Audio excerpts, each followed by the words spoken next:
I am unbelievably blown away. I'm kerfuffled. Lots of nooch kerfuffling going on.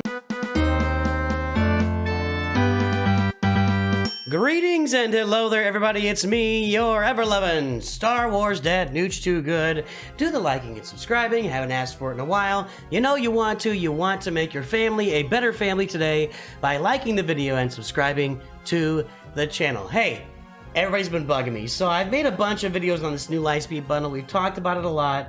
I've definitely been, my community's been asking me for stuff on Discord. We've seen other great content creators in Star Wars Galaxy of Heroes put a lot of great content, specific farming guides for Rey and Kylo, which Zetas first, how to mod, etc. So go take a look at Calvin Awesome, go take a look at Sinjita, go take a look at Glurmit, and I'm sure there's others that are talking about, Zareth also has a good one, how to mod, how to do this stuff, etc. I've got old videos on the channel, how to mod First Order, how to mod Resistance. I got several videos on this. You just got the pack, what do you do now? But I still got extra questions. More questions are being asked to me in my Discord, and I want to take some time to answer these questions today. So if we start off actually with the most recent question, and that one comes to me from could you do a video on how to use the First Order and Resistance from the light side packs now, especially in Conquest, to get use while we find the missing pieces, Zori, BB-8, etc.? And what that says to me, that question is basically a question of, can you show us some teams to use? Can you show us teams to use from these light side packs? What are the Resistance and First Order and even Starkiller teams that we're going to put together? Where's my squads? Okay. And I got a Lightspeed squad list. Now, here's the thing, guys, boys and girls, ladies and gentlemen.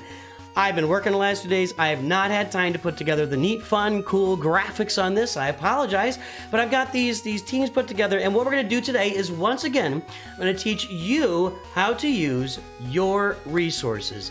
We have lots of great resources in the game. We got the Galaxy of Heroes Wiki. We got swgoh.gg, which I talk about all of the time.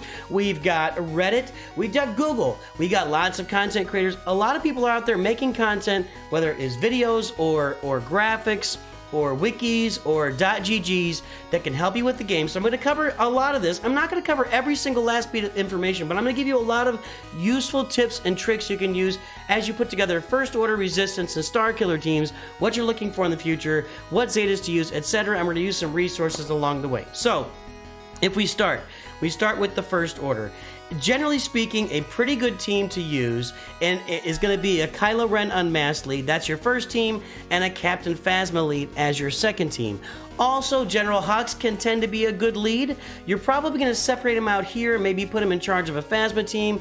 Characters you can move in and out of these rosters. You can probably swap in characters like First Order Executioner and Kylo Ren for First Order Officer. You could put First Order Special Forces TIE Pilot up on this top team, but what I'm trying to do here is I'm trying to make this top team the best team, and this bottom team the second best team. And the reason is, if you look at Kylo Ren Unmasked and you look at his leader Zeta, his leader Zeta is going to give an extra 5% health and protection, or First Order allies are going to gain 5% health and protection every time they gain a status effect. A positive, a buff, or a debuff, they're going to gain 5% health and protection. Scarred is going to give Kylo taunt at the start of each encounter. These are both great Zetas, because what happens is you mod Kylo over here.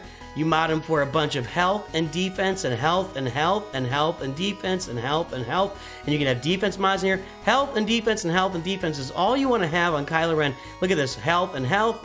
Offense, protection. I couldn't find it. Health. Defense here. As much health and defense as possible on Kylo. It makes him super thick. And this Kylo Ren Unmasked team, when reliced up and modded properly, is really good at resisting like a Commander Luke Skywalker team, because Chewbacca does % health damage, and Kylo, both Kylos, regular Kylo Ren Unmasked and OG Kylo, both resist % health damage. So I'm trying to... Am I still on? I'm still on. Oh my goodness, that was... I was going to have to start over from scratch. Anyway, so I think these are really going to be the kind of the primary composition of your top two First Order teams. Hux's Zeta is really important. Hux's Zeta here on Boundless Ambition.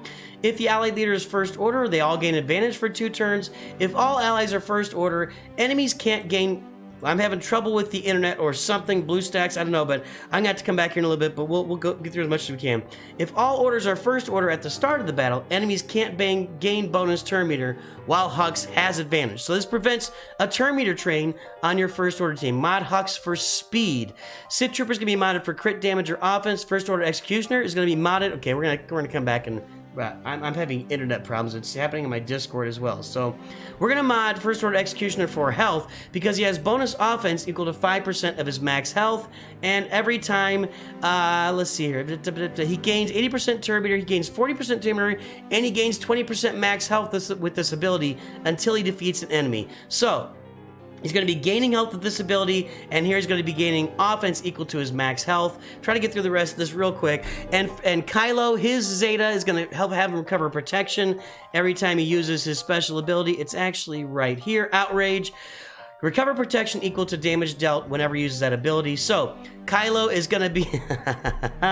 That's what you're using Kylo for. I do think you could switch out First Order Officer onto this Kylo Ren Unmasked team for Executioner or Kylo Ren. Just put some more offense down here in Phasma. I'm going to have to exit out and come back and redo this when I get my internet figured out. Now, where were we? Yeah, sometimes, boys and girls, you just have to reset and reboot the Wi-Fi and the router. I don't know, just something was going on, not sure what it was, but we're okay now. It's been up for a while, we're good.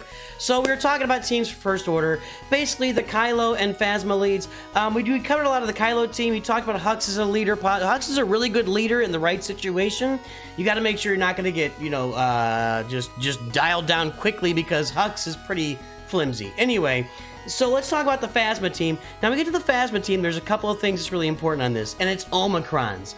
Phasma has a Territory War Omicron that if you want to use her, you're going to need to apply this in Territory Wars. And that's when she's really at her best in Territory Wars. It's adding, let's see, Phasma has 100 speed. Whenever they attack on a turn, they recover health and protection.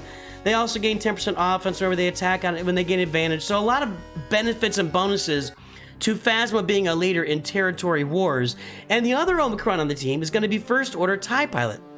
Now, First Order TIE Pilot has an Omicron that just makes it's Grand Arena, trying to get back in the swing of things here. Grand Arena Omicron that they all gain Foresight, or plus 30% chance to gain Foresight. If there's no Galactic Legend allies, all allies gain 50% max health, 100 speed, 50% critical damage.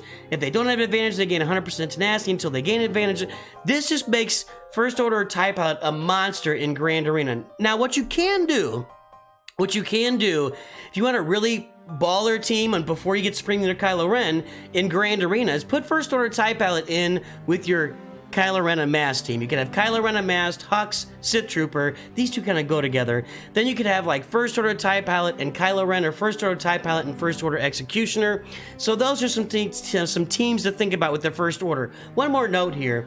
If you're facing a lot of Old Republic teams with Cartho Nassi lead on defense in Grand Arena, Kylo Ren, just OG Kylo Ren with his Zeta on there, is a great counter to those teams just as a solo artist. And he does a lot of other solo damage too for different smaller level teams. Because not only with his Zeta will he gain all his protection back whenever he deals damage, he also, whenever he takes damage with everything on there, he gains 50% defense and 15% offense stacking for one turn. So if he sits there and he's going to reboot his cooldowns. If he gets hit 10 times during a turn, he has a 50% chance each time to get reset. He's going to reset his cooldowns. So he's going to be just awesome. If he's taking a bunch of damage in between turns, he comes out, he takes a turn, and boom, he just crushes everybody. So he's a pretty good solo artist as well in Grand Arena or in other game modes. Now let's talk about teams you're going to use with the Resistance group before you get to Galactic Legend Rey. And this is where I'm going to start using my resources. And I'll tell you why. It's because I have not used Jedi Training Rey nor any Resistance for almost 3 years now. I had them on my previous account that I gave away, my original account with the game, but they're gone. I don't have any Rey teams anymore. I have not used Jedi Training Rey or Finn for a long time in Grand Arena or any other game mode. So I've got these two teams put together. I think this would be the max way to do it. You may want to be shifting Resistance Trooper up to Rey because there's more exposed there, and maybe Rey Scavenger or Poe Dameron up to Rey and bring the Resistance heroes down to Finn. A lot of that's going to depend on Zetas, and really mostly on Zetas. And I think Finn has I think he's got an Omicron on his leader ability. Let's see here. There it is. Yeah, Territory Battle Omicron. So, you know, with his Zeta, if an enemy is damaged by a Resistance ally, for each exposed, they lose 5% turn meter. I don't know. So, what you do see on defense is Finn with the Resistance heroes. I kind of put together this best case scenario. R2 does go on a Jedi Training Rey team. He just belongs there with Rey and BB-8. And there's a lot of droid synergy there with her. And if you're going into 3v3, just these three is a great team in Grand Arena until you get Galactic Legend Rey. Now, let's use our resources here. I'm going to pull up Star Wars Galaxy of Heroes, swgoh.gg. We're going to type in Rey, and we're going to pull up Jedi Training Rey on there. Now, we can look at a lot of things on here. We can look at her best mods. We can look at gear levels, full gear list. We can look at all that stuff, the top players, how they're modding her. But we're going to look specifically at Grand Arena. Right here under Rey, you're going to see Grand Arena counters and Grand Arena who to attack. So under Grand Arena counters, you see that CLS is, let me make this a little bigger. CLS is countering these Jedi Training Rey teams. That was too big. Where'd it go? Okay. And so you see these Jedi Training Rey teams. Jedi Training Rey, Holdo, BB-8, R2, Resistance Trooper. BB-8, R2, Resistance Heroes. BB-8, Finn, so you see a lot of BB-8 and R2, like I was saying. There's with the smugglers, the vet smugglers. And you can see that these teams are getting beat a lot. 100% wins from Grievous, CLS, Troopers, Gas, Palpatine with Starkiller. You know, whenever this team's on defense, it's just getting thrashed. Now, I want you to keep one thing in mind. Most of these stats are pulled from late gamers in Grand Arena. You just don't get a lot of Jedi Training Rey teams out there right now. Oh, she's holding 67% against Afra. That's kind of cool. But let's look at Jedi Training Rey on offense again. And here's where we're looking for teams to use. And you can see that these teams, they almost all have Rey, BB-8, R2, and Resistance Trooper in there in a lot of them. And what Resistance Trooper is, we'll take a look at his little stats here in a minute. But Resistance Trooper, and then you can have OG Finn or Rey or Poe. The reason I leave OG Finn out, and that's OG Finn right there, is this fella, and it didn't work. OG Finn is this fella. It's because he has the leader ability too, so he really belongs leading that second team. But if you look at Resistance Trooper, let's talk about him. He's kind of a guy you don't think about much, but on a basic, deal physical damage to target enemy with a 65% chance to expose them for 3 turns on his basic. Okay. Well, Resistance Trooper has a plus 10% potency, plus it has more potency. You want to get potency on this guy and damage, and gains 55% turn meter when an enemy who is not exposed becomes exposed. So, you hit an enemy that's exposed, they get exposed again, he gains turn meter. Even if they're not exposed, whenever somebody gains exposed that is not exposed, he is gaining turn meter. And we can see with a lot of these abilities with Jedi Training Rey, within her basic, actually, it's with her leader, right? It's been a minute for me. It's been a minute. I apologize. Okay, so when Resistance allies score a critical hit, they have a 70% chance to inflict expose for 2 turns. And your Resistance Trooper is gaining turn meter. I also believe that when BB-8 launches his secret intel, that's not it. Where is it? Illuminated Destiny. Sorry, that's what it is. Dispel all debuffs on all allies and expose all enemies for 2 turns. All allies gain 80% turn meter, and that's going to get Resistance Trooper 100% turn meter. So you're just inflicting a lot of expose here. So Resistance Trooper kind of fits up here well as too. You do want to keep the vets together. Hero vet, or it's not the vets. They're heroes. Hero Finn and Hero Poe together. They have a lot of synergy. So if you put Resistance Trooper up here, you can move in Poe Dameron or Rey Scavenger. Again, not great characters, and the heroes kind of fit well with Finn here. Just make some really good synergy on the teams. Go out there and take a look. There's a lot of videos out there. If you're talking about Zetas, I think a lot of it relies on Jedi Training Rey, and let's look at her Zetas. On her leader ability, her Zetas, that's her leader ability. They're going to expose enemies. When a Resistance ally uses a special ability, all exposed enemies lose 5% turn meter. It's going to be a bunch of enemies, and it's going to happen over and over again, which can't be evaded or resistance. And when a Resistance ally uses a special ability, if they aren't debuffed, reduce their cooldowns by 1. So that's a great Zeta on Jedi Training Rey. This Virtue's Protector is also a really good one. Whenever she suffers a debuff, she has a 40% chance to dispel all debuffs on herself. So basically, if she gets like 3 debuffs in a turn, she's probably going to dispel all of her debuffs. It's a big deal for her as a character and a leader. At the end of her turn, if she already had critical damage up, she gains offense up. At the start of each encounter, she gains foresight until she evades, and when she evades, she recovers 5% health and protection. All these Zetas on Jedi Training Ray are amazing. They're really great Zetas, and I believe Resistance Hero Finn and Poe, you're going to want to get their Zetas as well. Finn, you're going to want to get the Zeta on his leader ability here.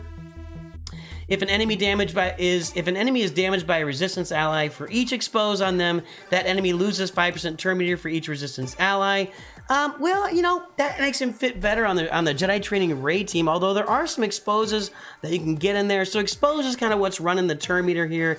I believe BB-8 is also an important, that's an Omega. That's fine. Roll with the punches. You do want this. Roll with the punches. Whenever he attacks out of turn, he calls a random resistance ally to assist. That's a giant Zeta for this team. And every time you're going to call him, Ray's going to call him to assist. He's going to be attacking out of turn with counterattack. And every time he does, he calls a random ally to assist. So take a look at those teams. These are generally, you can put them on defense, and by the way, Kylo Ren amassed defense. The Phasma team, you want to take it on offense for the most part, although in Territory Wars, a lot of guilds put it on defense. Jedi Training Ray is going to be really an offense team, and the Finn team is going to be an offense team as well. Now, let's look at Starkiller. I'm not going to get really super deep on this, less people purchase a pack, but here you can see kind of a primary team on Starkiller is Palpatine, Mara Jade, with her Omicron fits really well, by the way, here for the Emperor's Hand. While in Territory Wars, if the enemy leader is not a galactic legend, they lose 100% protection, 50% protection, and she gains 100% turn meter. And whenever an enemy unit is defeated, inflict vulnerable for 1 turn on a random enemy which can't be prevented, and allies gain 20% max protection. Just that for her in TW is tremendous. It really makes the enemies have to do a lot of things to get around those Mara Jade Omicrons. Then you can also see, so I got that main team there with Visas, Mar, and Barriss Ophi. You can also see Juhani in here as a Jedi for Territory Wars. She's got a nice Omicron for that.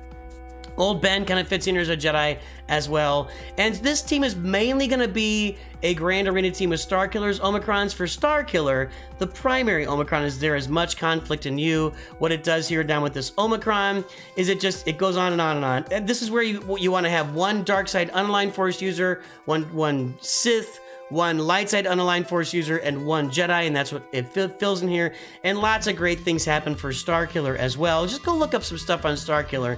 He becomes a Ray killer and a Galactic Legend counter in Grand Arena. That's what you're going to want to put there.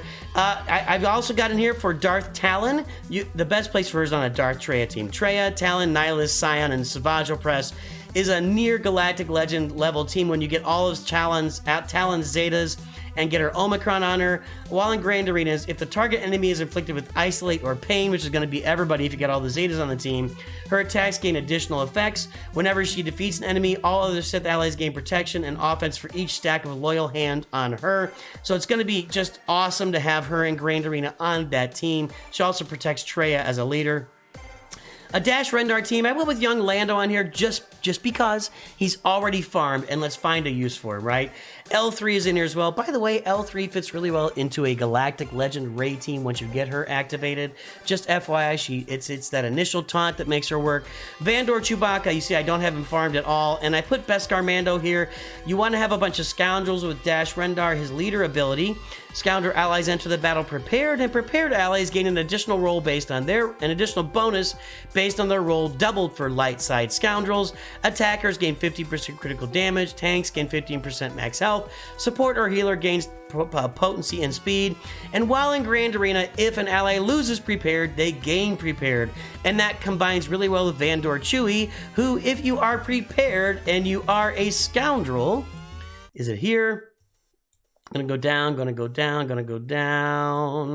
When another light side scoundrel ally is defeated, revive that ally at 60% health if Chewbacca is prepared. Then Chewbacca is no longer prepared, but he's gonna go back to being prepared because that's what Dash Rendar does.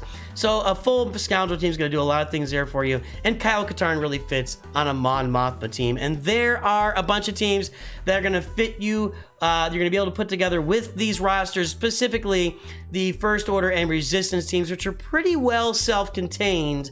When you get the Galactic Legend Ray, you can fit some other teams, and there's some other droids as well, but these are pretty well self-contained, and that's some teams you can use. With the new packs, I see a lot of talking about Rey and SLKR, but no tips on Fleet for new players. What's the best tip lineup that's still okay to go for Executor or Profundity? Yeah, I mean, this new packs blew up Fleet Arena. I'm on my free-to-play account. I was in top 50, and I'm no longer in top 50 with my Geos. Everybody has these ships. They've all got Rey's Millennium Falcon. They've all got the Eben Hawk. These are all Relic maxed out ships. They've all got Ahsoka, Relic maxed out. They got Poe Dameron. And you throw these giant maxed out ships, Lando's Falcon, into any fleet, it's just going to be lights out for anybody that didn't have an already Relic fleet, and my Gear 10 Geos aren't getting anything done. So this has definitely punished free-to-play players in Fleet Arena. I still think that farming Executor is really a great idea for an early game roster, a hyperdrive roster. Just Executor is just a really great fleet to have. And for early game rosters, these packs, if you're coming across players who found these packs, you're going to be in real trouble. You're going to be out of the top 50 for sure. And another word about fleets is you're coming into this, if you bought all the packs, you've got the ships needed to unlock the Radish. If you want to refresh it with crystals, that's the question you have to answer as a player to get the Radish to 5 stars as fast as possible. So you got to make some determinations there. I can really see Capital Gains probably making more money off this, even more, with people buying extra crystals to get the Radish to 5 stars, while also taking on, Jedi Training Rey and BB-8 to Relic 7. So just a decision for you to make. You get all the ships needed for the Radish. And I think they did that again because nobody's farming Rey. But the First Order, a lot of people have farmed some of these ships or have some of these ships in tow. You can see that I've got the TIE Silencer, First Order TIE Fighter. I've got the Special Forces TIE Fighter. You guys know that I'm a big fan of that ship. All farmed. I had the Echelon somewhat farmed, but I don't have Kylo Ren's command shuttle. I've got all the Bounty Hunter ships farmed, of course, because I do have my Executor. I do have my TIE Advanced farm. So for me, it's just about the Kylo Ren's command shuttle, but you're going to have to farm these ships. So just think about that with your goals. If you have a ship starting at 0, it's about a 6-month farm, free to play. If you're not going to pay for any shards, you're not going to double up on the farms. It's about 6 months from beginning to end to farm a ship. If you just do the nodes once a day, and right now I am farming Kylo Ren's command shuttle every day, but I don't need 100 or 330 shards. Right now I need about 160 shards, which is going to take me about 80 days if I don't refresh it. I'll probably end up refreshing it. We'll kind of see. Actually, I probably won't. 80 days from now, I'll probably be getting to the point where I'm ready to do Kylo after I finish Leia, and after I finish Rey, and after I finish Starkiller. I'll be ready to get to Kylo at that point then. So if I could just go show you right now, and I'm going to emphasize this for everybody again, at all times of this game, and the reason I've got 3 of those ships already done for First Order is because, why am I doing this? Is because I'm always farming ships. Do not think to yourself that these ship farms take so long that you just don't want to start them. The feeling is the exact opposite. It's the same as saving money for your retirement. It's going to take 40 years. Start when you're 20. Trust me. If you look at money accumulated over time, if you do whatever money you do at 10% a year, whatever, just average over a decade. Over a decade, whatever, you make $100,000. Over 2 decades, you make like $250,000. If you keep doing this, the exact same activity from start to finish, 10 years gives you $100,000. 20 years gives you $250,000. 30 years gives you $750,000. And think of what that next 10 years does for you. So just keep that in mind. It's the same with these ships. I'm lying. It's not the same, but it's the same base. It's not the same. It's not the same. Guys, save your money in a retirement. But the ships, they take a long time to farm. Start them early. Look, I've got Kylo Ren's command shuttle going. I jumped right back in there now. I'm farming the Outrider, and I'm keeping Jabba in mind down the road. I want to be able to do Jabba and Profundity. I'm farming Biston's U-Wing and Rebel Y-Wing because I've got Profundity and Jedi Master Luke in mind. And when I look at my Rebel ships, My rebel ships are all 7 stars, except for those, and I need those for the Profundity, for Jedi Master Luke, and for Jabba. So I'm always farming ships, always farming ships, Wachowski. Always farm ships. That's my feedback on ships. Yeah, Fleet Arena is going to be really tough right now. If you guys watch me on my free-to-play account today, I'm no longer in the top 50, and I'm not going to be in the top 50 because everybody's got those relic ships they just unlocked for the raid journey. So that's going to hurt me as well. Now, the final question I want to really answer and dig into here, and this is going to be a use your resources kind of thing, and I think it's a great question. Saw the video, great stuff. As a new player with Hyperdrive Bundle and now these Lightspeed bundles, can you help us with an updated guide on how to farm relics in the most efficient way possible? I keep finding old videos, but they seem outdated as some of the conversion prices aren't the same as they are now. So the first thing I'm going to say is Sanjita published a video a few days, like 4 days ago, on relic gear farming. Go check it out. He knows what he's talking about. He's no dummy. I'm going to cover a couple of things with you, but I want to first get into, again, resources, boys and girls. If you Google SWGOH Zinbiddle card, because Zinbiddle card, let me go back to the game. If you have a character that's Relic 5 and Relic 6, when you start looking at what you need to get them to Relic 7 or get them to Relic 6 and Relic 7, you start to need these gear pieces down here. Relic 7, you need Zinbiddle cards, okay? Zinbiddle cards needed. For these other ones, I can tell you an easy way to farm these for, well, I'm going to do this real quick. We'll go ahead and find these chromium transistors. The best way to do these, hands down, there is no other good, this is absolutely the best farming path you can do. Right here, these pieces. You can buy these pieces. You can buy these pieces in the Guild Activity Store. They're there like once every other day. You can buy, it's 5 or 10 of them. You can buy a bunch for like 200 Guild Activity currency, and watch what they do, boys and girls. Boom, 50 of them. That's not the right one. Hang on, I did the wrong one. I'm just lying there. I'm just lying through my teeth. Did I do the right one? Hold, please. Hold, please. Is that 50? Wait a minute. Do I need to redo this video? What? That just did one. Why did it just do one? I want okay, thank you. Why did it do one? I had 50 clicked. Okay, let's redo that. I'm gonna clear it. Okay, watch if I do 50 of these. That's why, because I can't click the right thing. There you go. 50 of these gives me 166 chromium transistors. So you can see I'm just sitting on a treasure trove right here. I mean, I could do all these. I got 600, so we don't want to see that on the screen. Let's clear that. Anyway, farm these in the Guild Activity Store. It's easy. For chromium transistors are maybe the easiest piece of relic gear in the world, okay? Now, when we go over to Erodium heat sinks, there's a simple method to this too. You get your holo projector salvage. You're going to craft it. How can I do this? Can I do it? How do I do this? I'm doing this wrong too. You know what, guys? Boys and girls, I'm not perfect. I'm going to go ahead and craft this. So we craft these, the final piece. And if you notice, I craft it. Let's do 4 or 5 of these. Okay, I do 5 of them. That's fine. So each one of these that I do is going to give me 5 Erodium heat sinks. And it costs me 20 of my, go ahead and do this. I'll go ahead and do it. I get 25 in there for 5 of them, right? That's how you do it. But if you look, if I do 5 of these just plain, 1, 2, that's not what I want to do. I'm having problems doing this part of it. I think it's because I'm in 5. Anyway, I do 5 of these here, I get 0. I did that wrong too. If I do 20 of these here, I get 2. But if I craft the piece and then sell that piece, I get 5, and that's the same cost, 20. Maybe don't listen to me on this. I'm a little faded right now. So, and then if you look at your electron conductors, you can get them here for these pieces, but I don't recommend that. You can actually, when you get the Zinbiddles for Relic 7, you don't really need a lot of these gold balls right here. So you could actually, and keyboards are another one you don't need as many of. So you could actually spend some of those to get these, but there are better places to do this. For your Zinbiddles and for, I can't remember what any of this stuff is called. Let's go to our Guild Activity Store. This is the store where you can get just about anything you want in the game right now with your raid currency. So if I go in here and I look at Zinbiddles, I can get with my if you're in a Rise of the Empire Territory Battle Guild, you can do this. If you're not, you can't do this. So just keep that in mind. I can buy these with that currency. I can buy my electron conductors with this currency, and I do take advantage of this in this shop from time to time. But otherwise, you're going to have to craft it. And if we use our resources, let's go back to our resources. We look up swgoh.zinbittle or swgoh.zinbittle. It's going to take me to the swgoh wiki. How to obtain in the scavenger shop. Territory wars starting at 170 million. And I looked at that. I'm not sure that it doesn't seem like it's true, but maybe it used to be true. I'm not sure about that one anymore. Conquest, territory battles.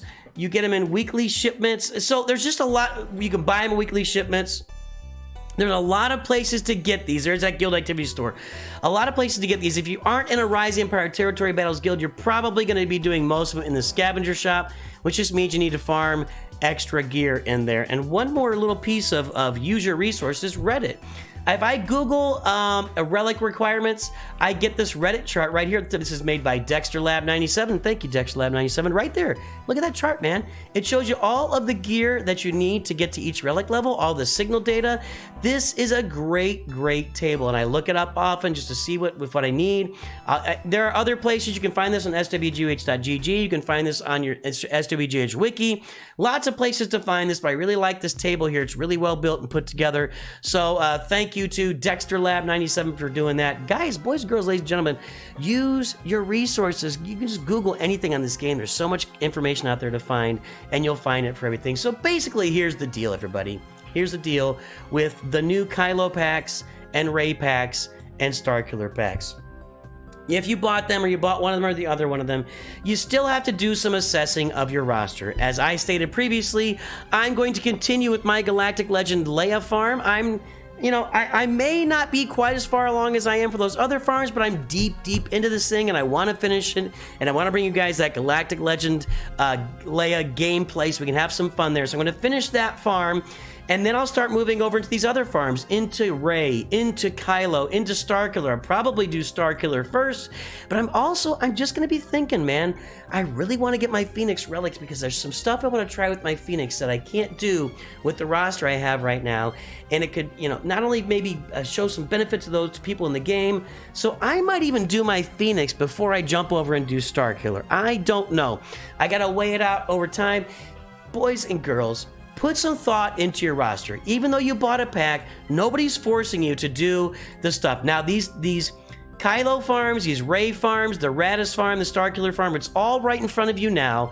But you may have other options. Maybe you can use that L3, so I don't know. But just maybe you've already farmed some other stuff that you got to finish. Just continue to think about your roster in a logical way. Step back, see what you got to do. How much mod work do you need? Can you get enough mods for your characters here in the next couple of months that will make them effective characters? Or are you just still going to be buried in the need for mods and Zetas and Omicrons and Omegas? Are you just going to be buried in that by working on these guys so much here on the roster? So take all of it into account. Think of what you got to do on your roster. Come get a roster review if you want to get that. You can jump on my Discord for a roster review. You can enter for a chance to win on the spinning wheel. You can win on we do cahoots whenever we have a roster review, a sole roster review stream. You can always come on and pay for roster reviews on the streams as well. So jump onto those, boys and girls, ladies and gentlemen. I said boys and girls about 10 times if you like. Thanks for tuning in. These are kind of encompassing all of my thoughts in these bundles. They have certainly upended the game and given everybody another 6 months of farming to do to get 2 Galactic Legends on the roster. I'm very curious to see what happens in 2024 with this game. I feel like something giant is on the horizon, and I know there are game modes that I'd love to see, and I'll kind of let you know about those as we're going. But that's it. I hope you have a great day. I love all you guys. I'm glad you tuned in. Let me know what you're doing with your Lightspeed bundles that you purchased. And, always remember, Nooch too good.